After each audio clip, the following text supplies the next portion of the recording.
So, the same general rules apply to a graph that apply to a sparkline. And I'm just going to first start off with making some categories here. I don't know, I'm going to make this one toys. It's about Christmas time, so I'm going to, I'm going to put toys. I'm going to put, I don't know, dolls. I will put games. I will put clothes. Oh, what else is a very common item that people get? Candy. We'll get candy, and why not? Yeah, there's enough categories for you.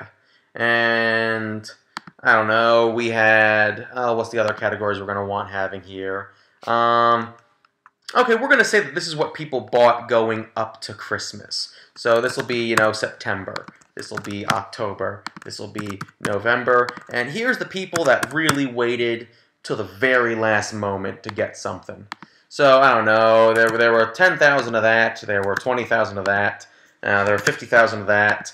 There was, I don't know, only 1,000 of that because I don't know, whatever. And well, let's say 5,000 of that.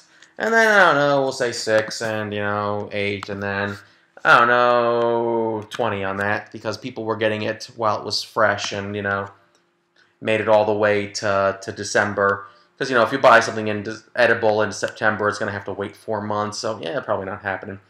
But, we'll say 20, and then, there were 30. And then, you know what, there was 35. We had some rush going on there. But we've got, I don't know, 30 here, and then 40 there, and then only 45. Why not? Games, though. Games, here we go. Well, we have some 30 coming up there, and then we'll have, I don't know, there was a big rush, a big release, 70, and then this one, there's only 60, and clothes. Clothes is the, clothes is the one that people didn't buy too much of, There we go. So we've got ourselves a chart, and we could read this, okay, so on September, there was 10 toys. In December, there was 20 candy, so on and so forth. We can theoretically read this, but it's not that pretty, right? So I'm going to make a graph. I'm going to make a chart. So I'm going to just highlight the entire thing, including my categories. Okay? If you remember to include your categories, this will save a lot of headaches. Because if you forget and you just do this, you're going to have to add those categories manually. So let's just start this off and highlight all of it. Now that means you're going to have one little blank space here. That's okay. You can have a blank little space, but make sure you have your categories highlighted. So I'm just going to go into my insert, and I'm going to go into a chart. And what type of chart do I want? Oh, I will make a bar chart on this one. And yeah, I'll just do a clustered column. Yeah, that makes sense. Make the easiest thing there. So I will simply slide this away. Let me actually shrink down the, there we go, make it a little bit bigger. There we go. So, as you can see, it automatically made a chart for me. And it has 3 separate colors here. We've got red, so it has September, October, November, December. It has the purple, which is our toys, dolls, games, clothes, candy.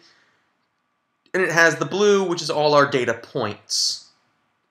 Now then, you may be looking at yourself, but I don't want toys, dolls, games, clothes, and candy to be separate categories. I want the months to be separate categories. Well, see, since we have our, chart selected, we have our chart design thing popping up. If I click outside of it, the chart design's gone.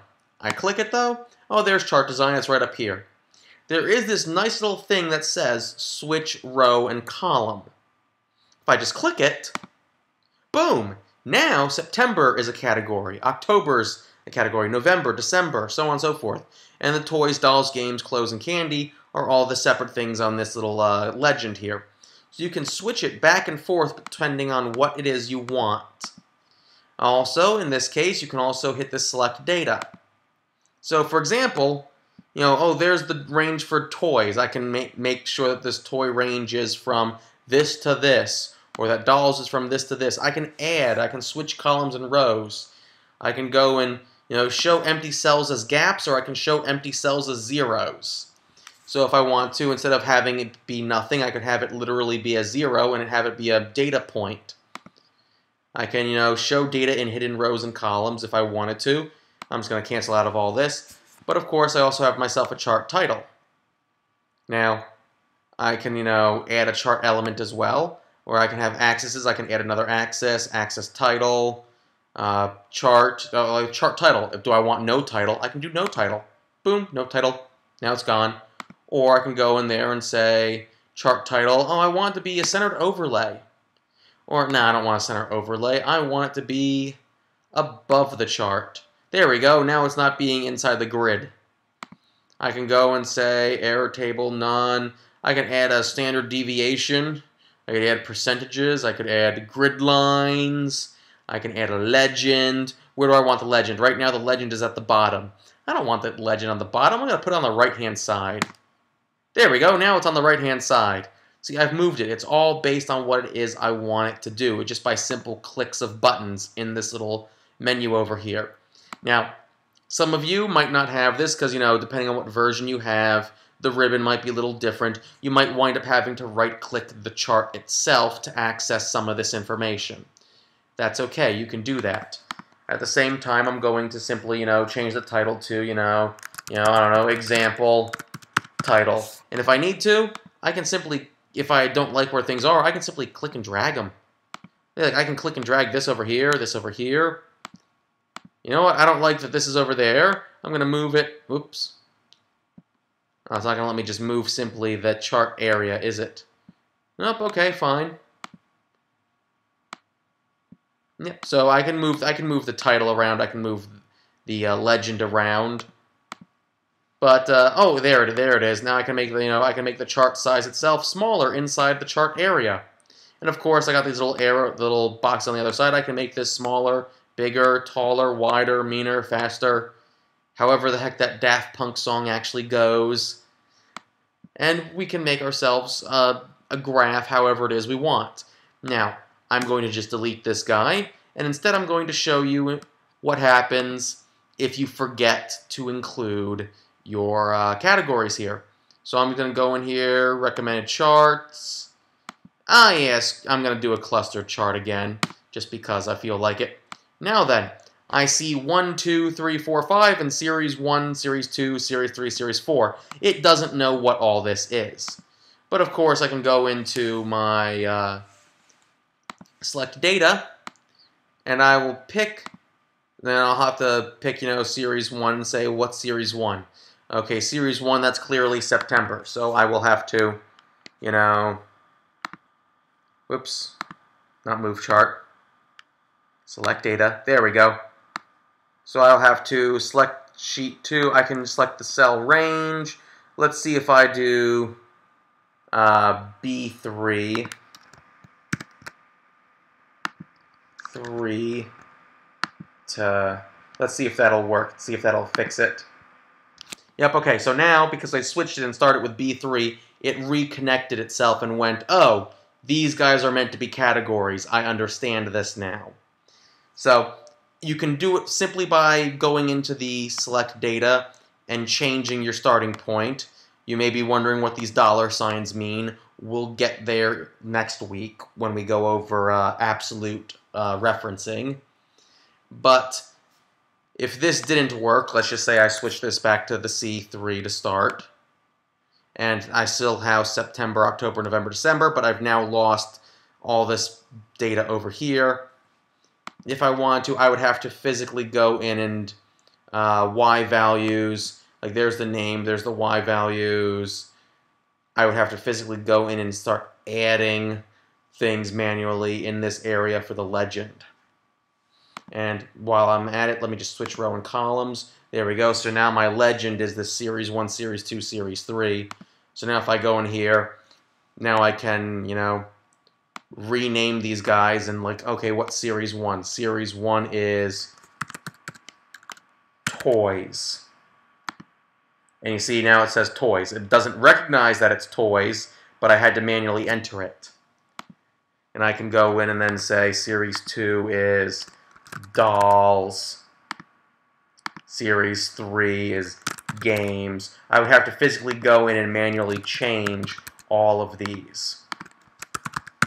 So, yeah, you probably want to get in a habit of making sure that you start off with your entire chart selected, everything you want connected, so that it understands. And I recommend starting it in the top left, something going down and something going across. Because the way computers work, generally 0, 0 is in this top left corner. Because when it was flipped on a printer, then it would be the bottom left. So that's just a very old, archaic computer thing happening that generally is just the way it is because it's been that way for so long.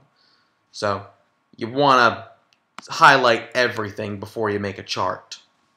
So now with all that information, you do in fact have the spark lines, you have the link, you have a graph, a chart.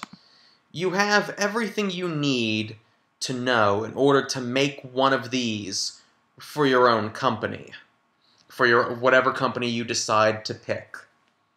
I'm not going to go through step by step and say put this here, put this there, put that there, put this everywhere, because the key thing in computers is you need to be able to think for yourself. You are a problem solver. I guarantee you, every day you work with a computer, there's going to be a new problem, a new error, a new something you did not expect to happen. You have to be able to adapt and come across and find the answer for yourself in this sort of situation. You need to be able to go on the fly and fix the problem, fix the logic error. So, critical thinking is the key skill you're going to need for all computer work. If you just follow step by step by step by step, congratulations, you know how to copy someone else's work. You're going to be doing this on your own. You're going to be able to be solving your own problems.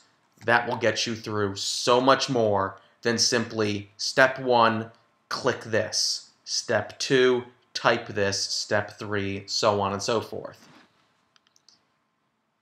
So, thank you very much. And once you guys finish up your nice chart, go make sure you file save and make sure it's an Excel spreadsheet file. So, save as, and it'll ask you for so on and so forth. Oh, let me go to save as here. Yeah, it'll look for the .xlsx, or if you're on an even older version, it'll be .xls.